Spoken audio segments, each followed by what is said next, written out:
What if you didn't have to become better?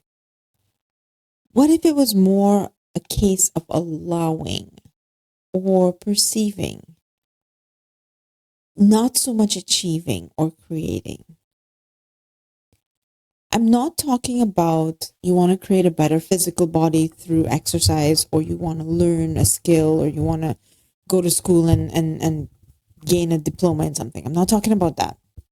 I'm talking about what you're looking for, the end of depression, contentment, fulfillment, happiness, joy, not being alone, not feeling lonely, no longer being afraid, no longer having anxiety, those things, the experience of your life. What if those are not things that you have to create, that you have to become?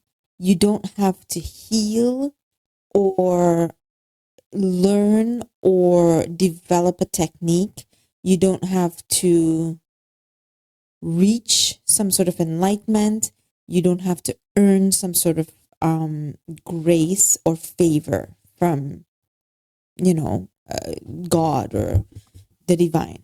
What if this is not a journey of getting to there? What if this is a journey of realizing that you are that? And in realizing or remembering, you begin to accept and say, I am that. And then you allow. What if this is a journey of allowing yourself to be well?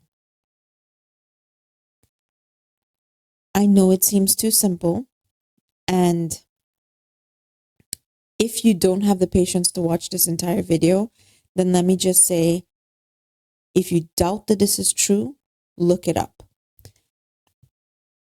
Do your research, ask ChatGPT to summarize all spiritual and mental health teachings in the whole world, and you'll find that it says the same thing. Read any text, sacred ancient text or psychological text, and you'll see that what I'm saying is the truth, right? So that's if you're only willing to listen to the first 2 minutes of this video. If you're willing to go right down to the end, it's because you're starting to say, maybe I'm ready to allow myself to be well. Let me explain how something so simple could be hidden in plain sight.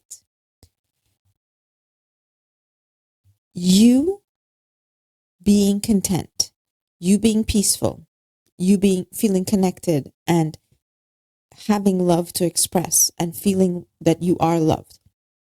That is the truth, and it never goes away. It never stops being true. It's never taken. It's never physically removed from you. What happens is you stop perceiving it. You stop perceiving it because you start perceiving something else. Any number of different things, multiple things in your life, have caused you to start to dwell on other things. What's wrong with the world? What's wrong with me? What's wrong with my parents? How could those people do that to me? I can't believe I did this to them. Whatever. All of which is, valid within a context. I'm not saying that you should bypass your emotions, that you should not accept, responsibility for your actions, or that you should not remove yourself from a toxic situation. I'm not saying that. I'm saying that your awareness, your incessant awareness of that, has caused you to no longer be aware of a truth that exists simultaneously with that.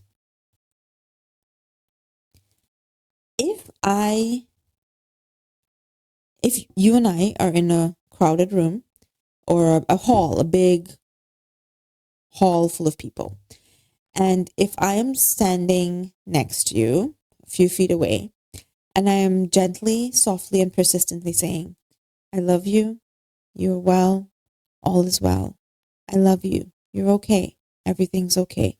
I'm not upset with you. Everything's fine. I love you. And if I said that very softly, you would hear it.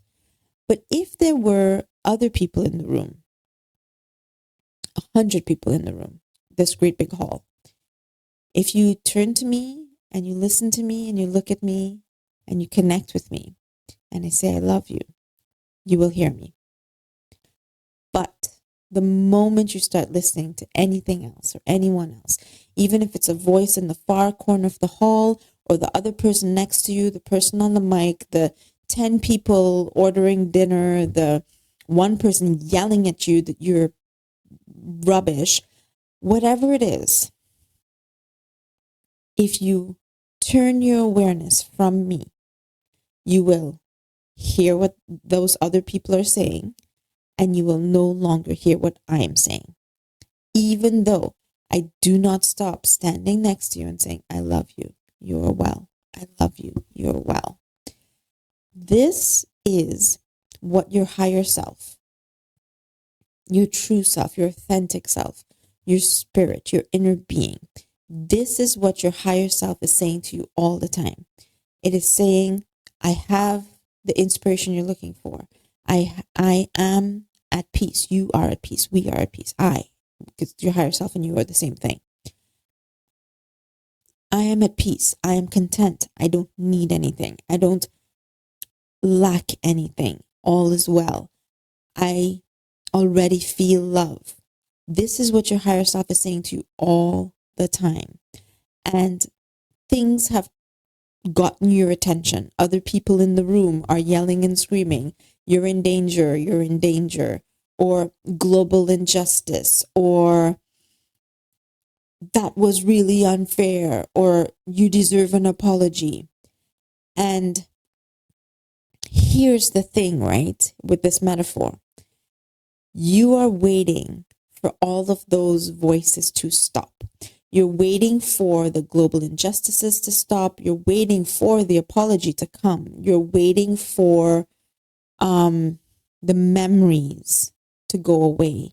You're waiting for guilt to stop. And then you will be aware of the fact that you are well and that you are loved.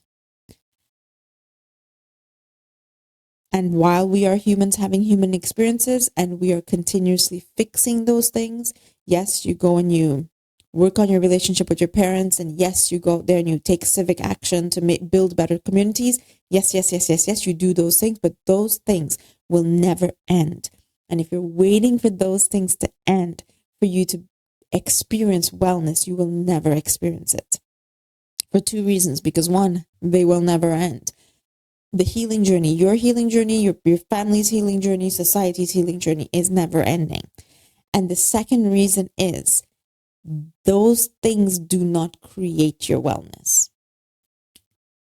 If you do 10 years of therapy and you heal all of your shadows and your inner child, and you repair your relationship with your parents, and you get the government that you want and the society that you want and the social conditions that you want, it will not create, those things will not create in you wellness.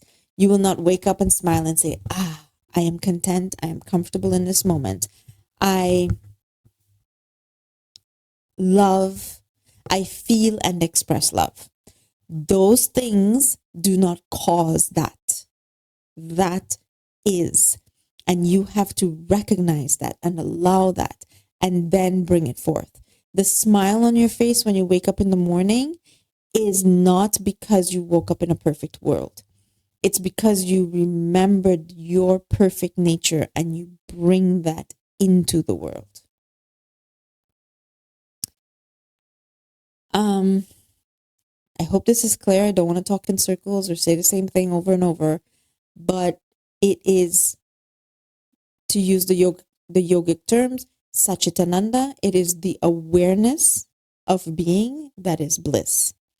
It is recognizing how you are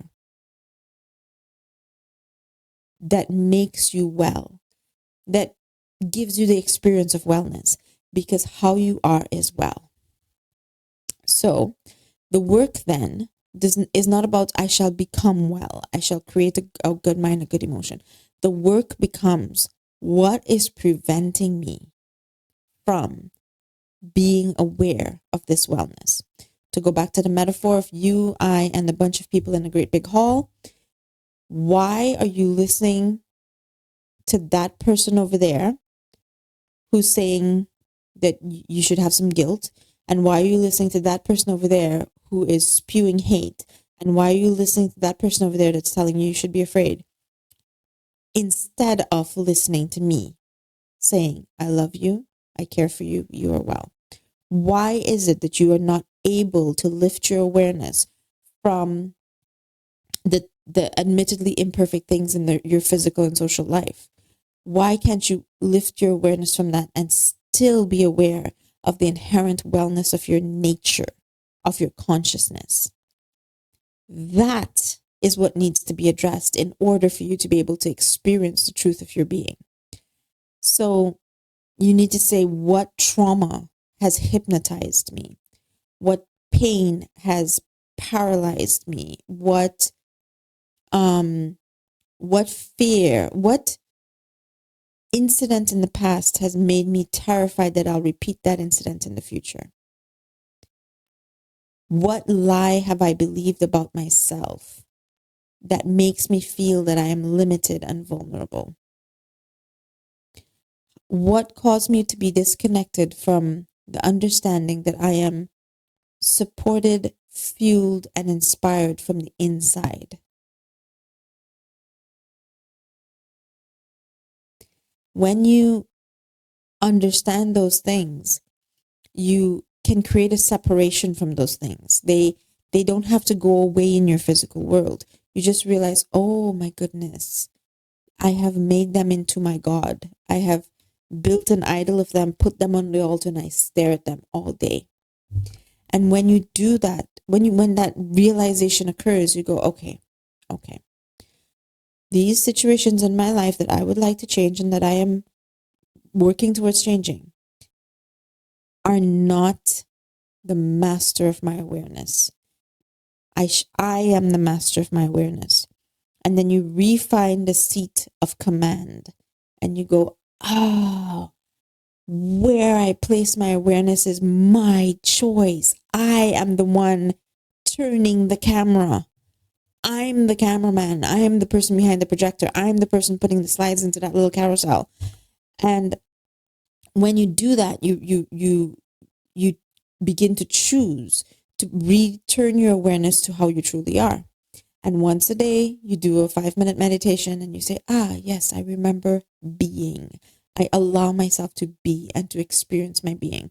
And then you do it more and you do it more and you do it more. And you remember more and you remember more and you become more and more comfortable with the truth of your being. And then all of a sudden you realize, oh my goodness, I am love, peace, and joy. I am content. I am connected. I am well. I am safe. I am okay. I am eternal. And I am repairing some family relationships, and I am inspiring a better community, and I am developing my body into a physical ability that I want. Then you realize I am okay. I am already what I'm seeking, and the rest are experiences that I'm having. This makes all the difference. All the difference. And it is my wish for you to remember this. And I know that you will. If you're watching to this point in the video, it's because the consciousness, the fuller consciousness, your inner spirit is reminding you and saying, it's time for you to remember how you are in your full nature. Come back home and remember what and how you truly are. And because your journey is guided by that, I know that your journey will be successful. Thank you, everyone. Have a wonderful day.